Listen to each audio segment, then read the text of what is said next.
Madalas talaga no, kung saan ka pa nagmamadali, dun ka pa ano ba tawag neto?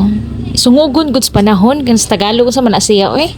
Basta yun mga mi. So sa nakikita nyo, 'di ba? Parang nagtutubig at nagbubuo-buo itong aking buttercream frosting. So ikukwento ko sa inyo mamaya kung ano ginawa ko diyan, ba't nagkaganyan at paano ko siya inayos.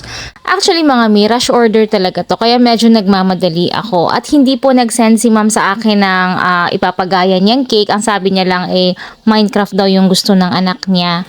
So ako na bahala sa design, tapos pang babae lang daw yung cake. So para nga maging girly yung ating cake, gumamit ako ng pink frosting at ang gamit ko dyan ay pink ng Sugar King. At para magmukha talaga siyang Minecraft, syempre kailangan natin ng green at saka brown. Pero eto yung nangyari sa aking brown frosting mga mi!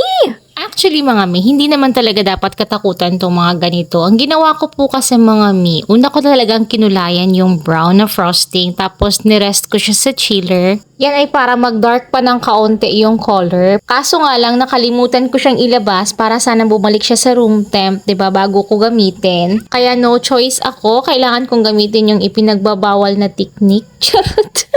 So minix ko nga siya mga mi kahit na matigas pa yung buttercream, kaya ito yung nangyari, nagbuo-buo siya. Pero don't worry mga mi, kasi isang pangmalakasang mekos-mekos at tornado lang yan para maibalik sa dati. After nga ng ilang minutes na pag-mekos-mekos natin mga mi, ayan, bumalik na siya sa original niyang anyo.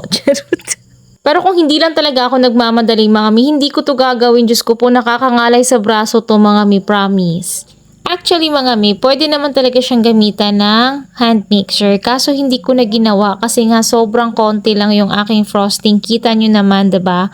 Halos kalahati lang ng aking bowl. So feeling ko kaya na talaga yan ng aking braso. Malaki naman to, so no problem. So yun na nga no, dito gumamit ako ng piping bag para nga maayos nating mailagay yung ating brown frosting at para mas madali nga.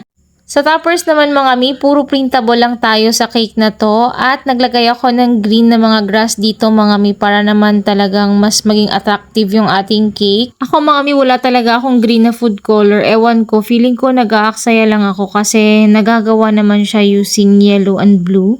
Kaya nga ang mga baker parang mga pintor din talaga. Ang galing mag-mix ng color kasi kailangan hindi pwedeng bilhin lahat ng kulay mga mi. Diyos ko, ang laking gastos nun. Kaya talagang gawa na lang paraan. Mix-mix na lang ng mga color. At eto na nga ang ating rush na cake mga mi. Ang cute din pala ng pink na Minecraft no.